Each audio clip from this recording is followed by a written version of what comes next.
All right, so you want to, like, get the down low on this Fumio Kishida guy, right? Not, like, the boring Wikipedia crap. We're talking the real deal. You came to the right place. So, let's just fucking dive right into this shitstorm. Yeah, let's dive in. Shall we? This ain't just facts and figures, man. This is about power, ambition, and, holy shit, even an assassination attempt. Wait, what? An assassination attempt? Okay, you're gonna have to tell me more about that. Oh, we'll get to that. Okay, but first, for those of us who don't know, who the hell is this Kishida dude anyway? Fumio Kishida, the current prime minister of Japan. But, this guy, he didn't just, stumble into the job. He's, practically political royalty, What do you mean? His father and his grandfather, both big shots in the House of Representatives. So politics is in his blood, huh? Oh, absolutely. Well, I guess it's no wonder he ended up running the whole damn country. Yeah, exactly.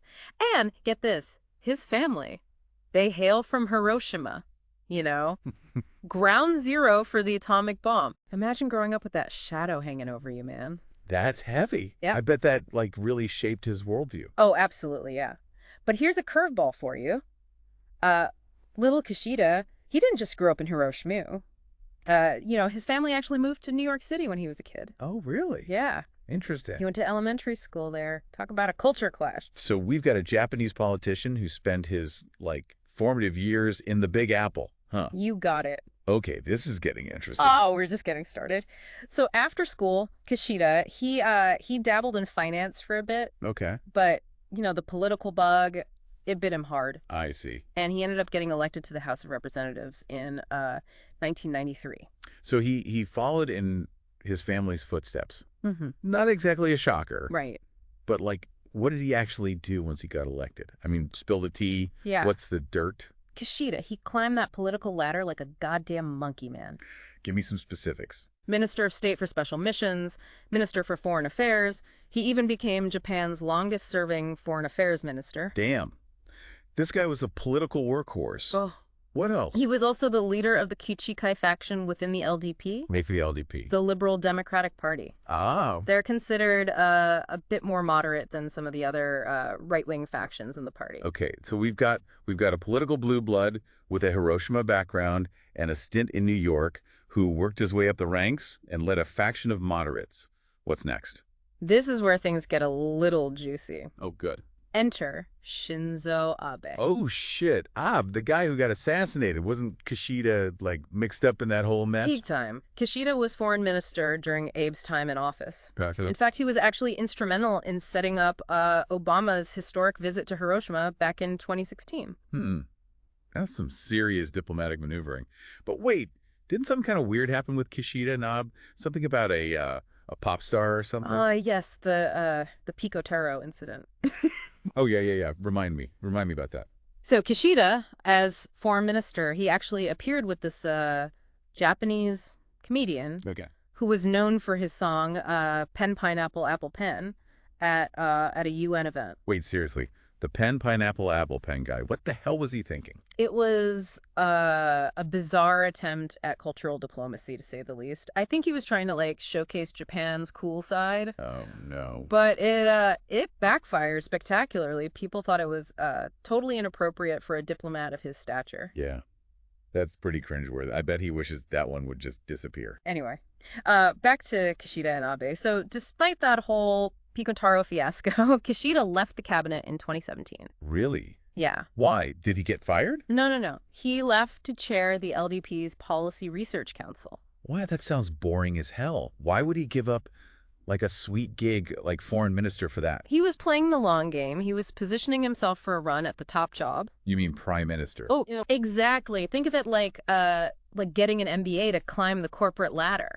So he was already eyeing that prime minister seat. Oh, yeah. But didn't Abe have his own, chosen successor? He did. So what happened to that plan? Well, in the 2020 LDP election, Kishida, he went for it. Yeah. He lost to Yoshihide Suga. You might remember him, the guy who had to deal with the whole COVID shit show. Yeah, vaguely. Yeah. Didn't he have, terrible approval ratings? Suga's approval ratings tanked faster than a lead balloon, mostly due to, public frustration with his handling of the pandemic. And the economy wasn't doing so hot either. So Suga was a dead man walking. Politically, at least. Pretty much. That's when Kishida swooped in, right? You got it. So Suga knew he was toast. He didn't even bother running again. I see. That opened the door for Kishida to stage his comeback in the 2021 LDP election. And this time he won. This time he won. So what did Mr. Silver Spoon do once he finally got his hands on that prime minister title? He came in swinging with this whole new model of capitalism thing, promising to, reduce income inequality and basically make Japan less of a corporate hellscape.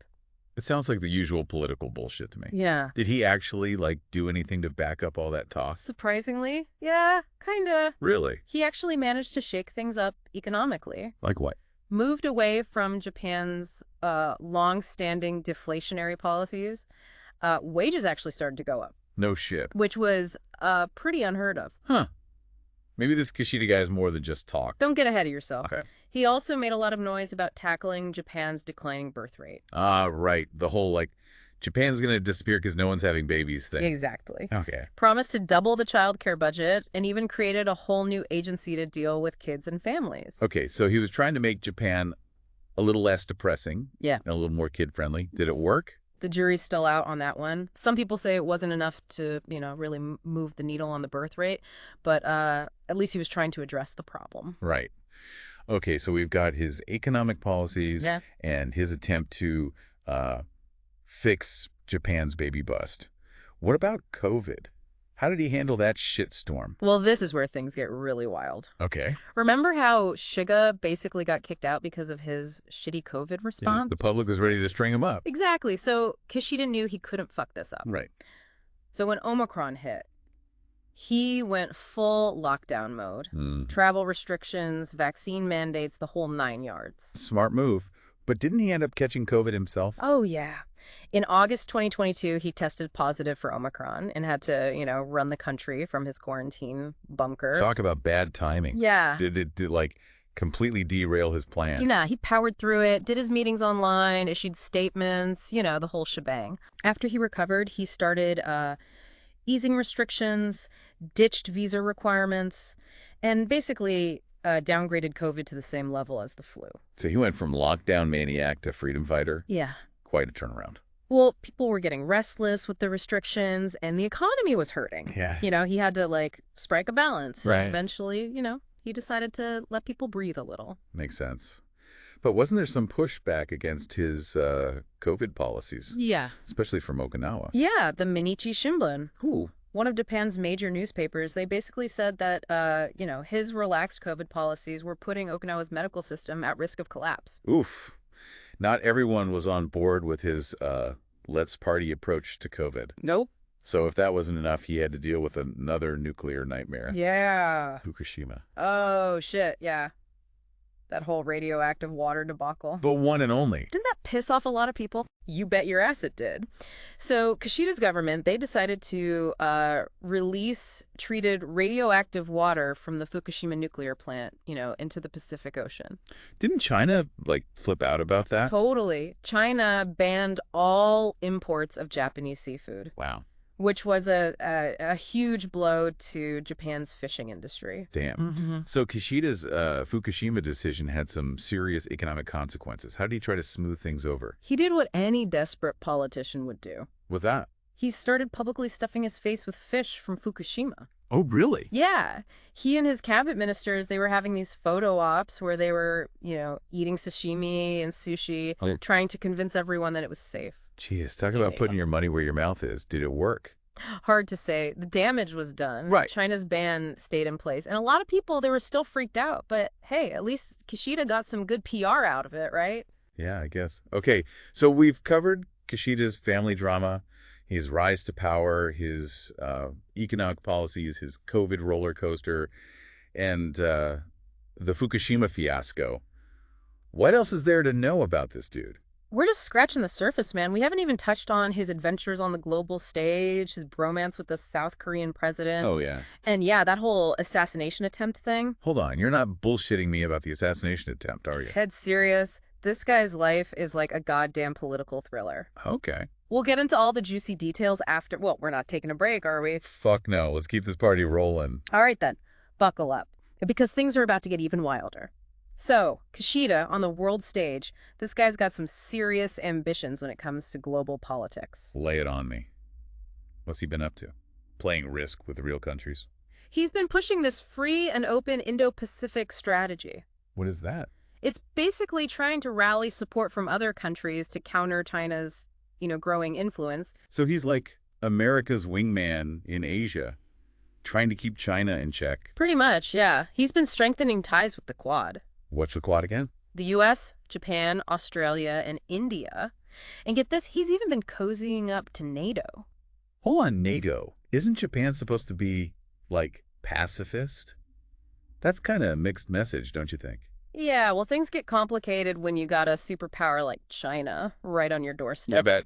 He's walking a tightrope between Japan's pacifist constitution and the need to, beef up its defenses. So he's like, we're peaceful dudes, but don't fuck with us or we'll bring up the big guns. Exactly. And speaking of big guns, Kishida's been a vocal critic of Russia's invasion of Ukraine, slapped sanctions on them, sent aid to Ukraine. Damn, so he's not afraid to, like, take a stand? Nope, not at all. He even visited Kiev and Bucha, which was a pretty ballsy move, sending a message to Putin that Japan's standing with Ukraine. So he's been busy playing world police. Any other interesting relationships worth mentioning? Oh, yeah, his bromance with South Korea's president, Yoon Suk-yeol. Those two are like best buds. They've been working hard to mend the historically shitty relationship between their countries. Wait, what happened between Japan and South Korea? They got beef. Long and messy story, but Japan occupied Korea for decades.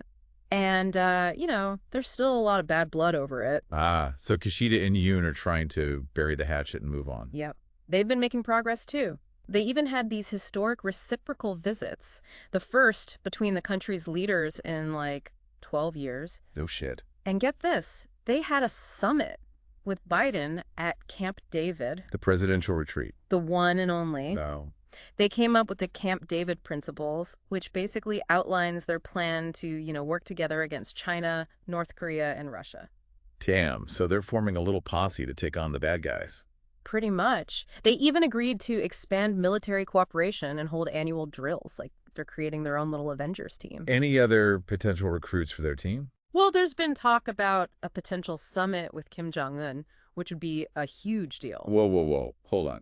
Kishida meeting with Kim Jong-un. Now that would be a story. It would definitely shake things up. And on top of all that, Kishida's been trying to build stronger ties with African nations, promising billions in aid, Yeah. He's definitely trying to expand Japan's global influence. Damn, the guy's been busy. It sounds like he's got it all under control. Not so fast. Remember the assassination of Shinzo Abe? Yeah, that was fucked up.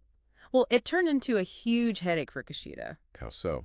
So the assassin, he had a grudge against the Unification Church. I've heard of them. It's this controversial religious group with ties to the LDP. So Kishida got caught in the crossfire. Exactly. He had to reshuffle his cabinet to, distance himself from the Unification Church, try to calm the public outrage. It was a major scandal. Damn. So even though he had nothing to do with the assassination, it still blew back on him. That's politics for you. It's a dirty game. And then there was that whole assassination attempt on Kishida himself. Wait, you're serious? You're not messing with me? Dead serious. I told you, this guy's life is like something out of a movie.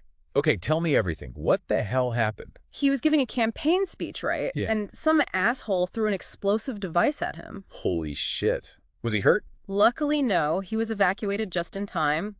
And, the device exploded a few seconds later. The guy who threw it was arrested immediately. Jesus Christ.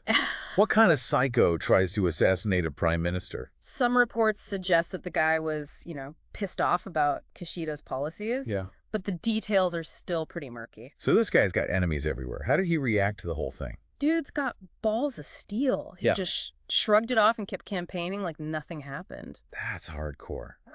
But all this drama must have taken a toll on his popularity, right? You bet. His approval ratings have been all over the place, from record highs to record lows. I can imagine. People probably got tired of all the scandals and chaos. Yeah, and then there was the whole slush fund scandal. Slush fund? What's that? It involves some shady financial dealings within the LDP. Sounds like some politicians were lining their pockets. Exactly. It was a big mess.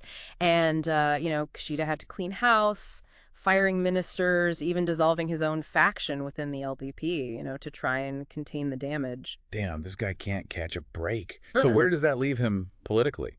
Is he hanging on by a thread? He's trying to hold on, but, it's an uphill battle. His approval ratings are in the toilet. People are questioning his ability to lead. So is he on his way out? Hard to say. Japanese politics are unpredictable. He might be able to pull off another miracle, but it's going to be tough. All right, so we got this political blue blood with a Hiroshima background, a stint in New York, a climb to the top, COVID chaos, showdowns with China and Russia, and even an assassination attempt. What a wild ride. And we're not done yet. We still need to dive into his political beliefs, his stance on social issues, and what his legacy might be. Let's do it. Hit me with the rest of this story. Yeah. Okay, so we've covered a lot of ground with this Kishida guy, but let's get down to brass tacks, right? What does he actually believe in? Where does he stand on the political spectrum? That's where things get a little interesting. So remember how he led that Kuchikai faction? Yeah. Those guys, they're considered the moderates, right, within the LDP. Right. But here's the kicker. Kishida is also a member of Nippon Kaigi. Nippon Kaigi? What the hell is that? Sounds like some kind of secret society. It's not exactly a secret society, but it's this pretty influential nationalist group. Oh. They're hardcore right-wingers, man, pushing for a return to, traditional Japanese values, revising the pacifist constitution. Wait, so the moderate Kishida's, hanging out with these ultranationalist types. That's a hell of a contradiction. Yeah, well, Japanese politics can be pretty paradoxical, It's like a buffet. You can pick and choose whatever ideology suits your needs at any given moment. So Kishida's playing both sides. I mean, it's smart, but kind of slimy, don't you think? He's trying to appeal to a broad base. From the moderates to the right-wingers, it's a delicate balancing act. All right, so what about his views on social issues? Is he a progressive dude, or is he stuck in the dark ages? He's been pretty vague on that front. He said, he's open to discussing things like separate surnames for married couples. Oh, really? Which is actually a pretty progressive stance for a Japanese politician. So he's not a total dinosaur. But on the other hand, he's been dragging his feet on same-sex marriage, saying he needs to consider public opinion before making a decision. Typical politician. Always afraid to, take a stand on anything controversial. He's definitely a cautious guy. Seems like he's more focused on, maintaining the status quo than, shaking things up, even if that means pissing off certain groups. So after all this, what's the final verdict on Fumio Kishida? Is he going to be remembered as, a great leader who transformed Japan? Or is he just another political pawn? Honestly, it's too early to say. He's had to deal with some serious shit. COVID, Fukushima, the Abe assassination, economic woes, the list goes on, man. Yeah, he's definitely had his hands full. He's managed to survive so far, but his legacy is still up in the air. Yeah? Only time will tell if he'll, go down in history as a reformer or just another blip on the radar of Japanese politics. Well, there you have it, folks. Our deep dive into the wild world of Fumio Kishida. We've explored his family history, his rise to power, his policies, his scandals, and even his near-death experiences. It's been one hell of a ride, man, full of twists and turns. Hopefully we've shed some light on this complex and often contradictory figure. We've given you the dirt, the inside scoop, the knowledge to, drop some truce bombs next time someone mentions Fumio Kishida. And don't forget the assassination attempts. Always good for a conversation starter. Until next time, stay informed, stay curious, and for fuck's sake, stay safe out there.